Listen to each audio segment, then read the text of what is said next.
शाम टाइम से बहुत हृदय व्यथित हुआ जब महापुरुषों के चरित्रों को अवगाहन हुआ। बार बार केवल रोना ही आ रहा था कि आप जैसी निष्ठाएं अगर किनका मिल जाए तो जीवन धन्य हो जाए। कल गुरुदेव तेग बहादुर सिंह जी महाराज का पावन चरित्र एकदम भाव में आया पढ़ रहे थे। कश्मीर के पंडितों को जब औरंगजेब ने हुक्म किया कि सब इस्लाम धर्म को स्वीकार करो नहीं तो कत्लेआम कर देंगे, और किया उसने, बहुत कत्लेआम समय दिया उसने। भागे वो लोग। उस समय महामहिम गुरु गादी पर तेग बहादुर सिंह विराजमान थे। उनकी चरण शरण में आए और कहा आप ही हमारे रक्षक हो, आप ही हमारी रक्षा कर सकते हो। उन्होंने कहा जाओ और बादशाह से कह दो, पूरा चरित्र तो बड़ा है, कि अगर तेग बहादुर सिंह को इस्लाम स्वीकार करवा दो तो हम बिना किसी शर्त के सब कश्मीरी पंडित आपकी आज्ञा का पालन करेंगे। एक को परास्त कर दो तो हम सब परास्त ही हम स्वीकार कर लेंगे। फौरन उसने बहुत ही अन्य धर्मों की तरफ उसका नकारात्मक भाव था। उसने आदेश किया बंदी बना के तुरंत तेग बहादुर सिंह को दिल्ली में उपस्थित किया जाए। सैनिक गए। बल विक्रम गुरु गादी में प्रथम से चला आ रहा है। उनके पार्षद और उनकी सेना तेग बहादुर सिंह की स्पर्श नहीं करोगे।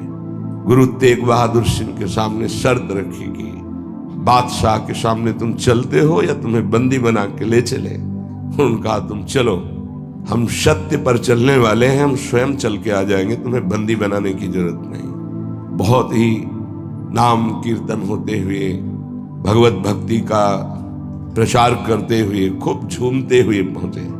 बादशाह ने तत्काल उनको काबू में किया। देखा कि अब वो तो अपने वैभव के साथ बंदी बना लिया और कहा हमारे धर्म को स्वीकार करो। तो उनका दुनिया में यदि एक ही धर्म चलाना होता तो भगवान ने अन्य धर्मों की स्थापना क्यों की? इसका मतलब है अपनी अपनी जगह अपने धर्म का पालन करना परम कर्तव्य है। तो तुम अपने धर्म में मुझे कैसे बदल सकते हो? तुम्हारी सामर्थ्य नहीं है। बड़ी कष्टप्रद परिस्थिति प्रकट की उसने। बहुत ही क्रूर कर्मी, एक नहीं बहुत महापुरुषों को, बहुत महापुरुषों को बहुत प्रकार से दंड दिया है इसने। एक लोहे के पिंजड़े में गुरु तेग बहादुर सिंह को बंद कर दिया। सैनिकों को, उसके पास अपार सैन्य बल था, तत्काल बंदी बना लिया गया। बहुत दिन तक उनको प्रताड़ित किया गया लोहे के पिंजड़े में, बहुत तरह से। हर बार वो उनसे जब पूछते अगर आप स्वीकार करें तो जो पद कहे मैं अपने राज्य का बादशाह था मैं दे सकता हूं, अगर नहीं स्वीकार करते तो परिणाम तुम्हें भयंकर भोगना होगा। तो उन्होंने हंसते हुए कहा कि प्रभु ने जिस धर्म में मुझे स्थापित किया है, तेरी सामर्थ्य क्या है? कड़वे ही शब्दों से तेरी सामर्थ्य क्या है कि मुझे परास्त कर सके? और उस समय उन्होंने पद गाया, भाई मैं धनु पाइयो हरि नाम, मन मेरो धावन ते छूटियो, करी बैठो विश्राम। भाई मैं धनु पाइयो हरि नाम, माया ममता तन ते भागी, उपज्यो निर्मल ज्ञान। लोभ मोह यही परसि न साके, गही भगति भगवान। भाई मैं धनु पाइयो हरि नाम। देखो, भीषण प्रताड़ना, कष्ट, मृत्यु भय उपस्थित, और वो गा रहे कि भाई मैंने हरिनाम रूपी परम धन पाया है।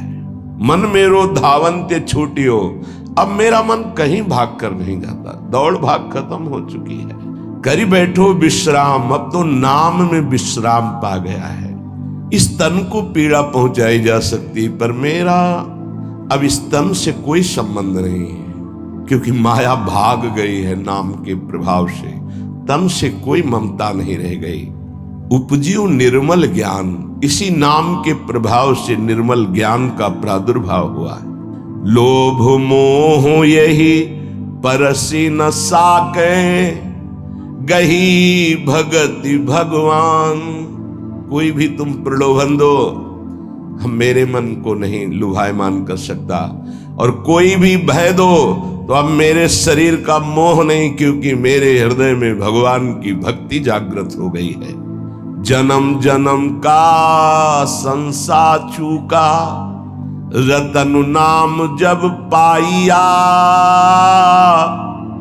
तृष्णा सकल विनाशी मनते, निज सुख माहि समाइया। जन्म जन्म हो गए भटकते हुए, अब कोई संशय नहीं रहा। मुझे नाम रूपी रतन मिल गया, सब संशय खत्म हो चुके हैं। जीने की भी तृष्णा खत्म हो चुकी है, सकल वासना नष्ट हो चुकी है। मेरा मन निज सुख में समा गया है। जाको होत दयालु कृपा निधि, सो गोविंद गुण गावे। कहु नानक इह विधि को संपे, को गुरुमुखी पावे। कह रहे जिस पर भगवान दयालु होता है, कृपा निधि होता है, वही भगवान के नाम गुण को गा पाता है। नानक साहब कहते हैं अब कोई संशय नहीं, कोई इच्छा नहीं, क्योंकि गुरु को समर्पित हो गया और गुरु मुख से नाम पा गया। ये बहुत बड़ी उपलब्धि है। अब इसका परिवर्तन नहीं हो सकता। कोई संशय नहीं रहा, कोई मोह ममता नहीं रही। हमारे हृदय में नाम विराजमान है। मेरा मन सुख सिंधु में समा गया है। हरि के नाम बिना दुख पावे, भगति बिना सहसा नहीं चूके। गुरु यह भेद बतावे, हरि के नाम बिना दुख पावे। अगर गुरुदेव का आश्रय नहीं हुआ, गुरुमुख से नाम नहीं मिला, तो हृदय में भक्ति नहीं आएगी। भक्ति नहीं आई तो जीवन व्यर्थ चला जाएगा। जिसकी जिह्वा पे नाम नहीं है उसी को दुख व्यापता है। जिसकी जिह्वा पे नाम है उसको कभी दुख स्पर्श कर ही नहीं सकता। कहा भय तीरथ व्रत किए, नाम शरण नहीं आवे। जोग यज्ञ निफल तिहि मानो, जो प्रभु जस बिसरावे। क्या हुआ? आपने तीर्थ कर लिया, तपस्या कर लिया, दान कर लिया, लेकिन तुम नाम की शरण में नहीं हुए। नाम नहीं जप किया, भगवान के यश नहीं गाए, तो जोग यज्ञ तीर्थ याटन सब बेकार हो गया। मान मोह दोनों को परिहरी, गोविंद के गुण गावे। कहु नानक विधि को प्राणी, जीवन मुकुट कहावे। जो निरंतर नाम जप करता है, भगवान का यश गाता है, नानक साहब कहते हैं वो जीवन मुक्त महापुरुष होता है। ये भारी दुख की परिस्थिति में आनंद मगन होकर, तिहि नर जन्म अकारत खोया, इहि राखो मन माही। तीरथ करत बिरत पुनि राखे, नहीं मनुआ बस जाए। अगर नाम जप नहीं चल रहा, गुरु शरण में नहीं, तो और सब करके देख लो, मन को वश में नहीं कर सकते हो। निफल धर्म ताहि तुम मानो, साच कहत मैं याको। तीरथ करे बिरत पुनि राखे, नहीं मनुआ बस जाको। मान लो मेरी बात, तुम्हारा तीर्थ, तुम्हारा वैराग्य, तुम्हारा सब धर्म कर्म व्यर्थ माना जाएगा यदि गुरु कृपा नहीं हुई तो तुम्हारा मन वश में नहीं होगा, मन नाम में नहीं लगेगा। जैसे पाहन जल मही राखी, भेदे नहीं ती पानी। तैसे ही तुम ताहि बिछानो, भगतहीन जो प्राणी। जो गुरु की शरण में नहीं आया उसका हृदय पत्थर जैसा कठोर होता है। चाहे जितना पानी डालो पसीजेगा नहीं, वो द्रवित नहीं होगा पत्थर। ऐसे ही अगर गुरु की शरण में नहीं आया तो हृदय उसका मलिन बना रहता है। जिसके हृदय में भक्ति नहीं जागृत हुई गुरु चरणों की, वो व्यर्थ जीवन है, मृत जीवन है। कलि में मुकुति नाम ते पावत, गुरु ही भेद बतावे। कहु नानक सोई नर गुरुआ, जो प्रभु के गुण गावे। वही गुरु का है जो प्रभु का नाम और प्रभु का जस निरंतर गाता रहता है। बड़ा उनके ऊपर जुल्म किया, भारी पीड़ा पहुंचाई गुरु तेग बहादुर सिंह को। उन्होंने कहा कि मैं अपना धर्म कभी नहीं छोड़ सकता, जितना चाहे तू पीड़ा दे दे, और डर उस परमात्मा से, जुल्म मत कर। लेकिन वो तो क्रूर कर्मी, वो गुस्से से लाल हो गया, बहुत तरह से पुनः पीड़ा पहुंचाई। इसमें तो सारांश में बता, बहुत पीड़ा पहुंचाई, बहुत डराया, लेकिन वो पर्वत के समान अटल रहे। बस जो जीवन में है वो भगवान का नाम और भगवान का गुण है। लोहे के पिंजड़े में बहुत दिन तक बंद रखा, प्रताड़ना दी, कुछ भी खान पान नहीं। जब देख लिया हार गया कि किसी भी तरह टूटने वाले नहीं, तो संवत 1732 विक्रम का दिन था, मार्गशीर्ष महीना। उनको पिंजड़े से निकलवाया और कहा तुम्हारी इच्छा क्या है अंतिम। उन्होंने स्नान की इच्छा जागृत की और एक बट वृक्ष था उसके नीचे बैठे और गुरु साहब का ध्यान करते हुए, जपुजी नाम का उनके यहाँ, उसका पाठ किया और ध्यानस्थ हो गए। उसी समय सैयद आदम शाह नाम के उन्हीं के पार्षद ने, जो औरंगजेब था, गर्दन उतार दी। इन महापुरुषों ने या और भी धर्मावलंबी महापुरुषों ने बहुत कष्ट सहे।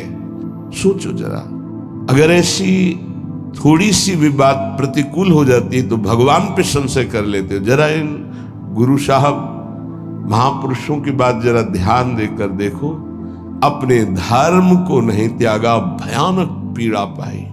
ऐसे चमड़े सहित बाल नोचवा लिए गए, तप्त कड़ाहे पे बैठाल कर ऊपर से चलती हुई तप्त बालू डाली गई, कीले ठोक दी गई, घाव के घाव अंगों में कर दिए गए।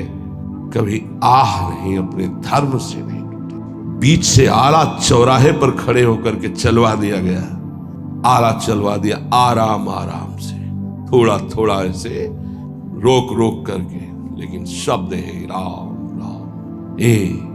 जिस मार्ग में निकला गया है भगवत मार्ग, बहुत ही निष्ठापूर्वक इसका निर्वाह किया जाता है अपने धर्म का। उपासक इन महापुरुषों से, गुरुजनों से, आगे चलने वाले जो महत जन है, उनसे ही निष्ठा प्राप्त करता है। निष्ठा का स्वरूप क्या है? अनुकूलता, प्रणाम नमस्कार नहीं। भारी प्रतिकूलता और प्राणों को प्रतिपल कष्ट मिले तो भी जो ना टूटे उसे निष्ठा कहते हैं। बड़े बड़े महापुरुषों ने इस भागवतिक धर्म, महान धर्म को स्वीकार करके हर कष्ट सहा है। प्रहलाद जी को क्या कष्ट नहीं दिया गया, कबीर साहब क्या कष्ट नहीं दिया गया इनको। गुरुजनों की जब इनकी प्रणाली पढ़ो तो होश उड़ जाते हैं कि एक एक महापुरुष को इतना कष्ट, और उनको कभी कष्ट महसूस नहीं हुआ, वो सदैव गरजते ही रहे। अब उनको जो दिखाई दिया वो दूसरों को नहीं दिखाई देगा। उनके मुख से यही निकला है, तेरा किया मीठा लागे। गजब, मतलब रोने के सिवा कोई भाव नहीं बन पाता, केवल रोना की।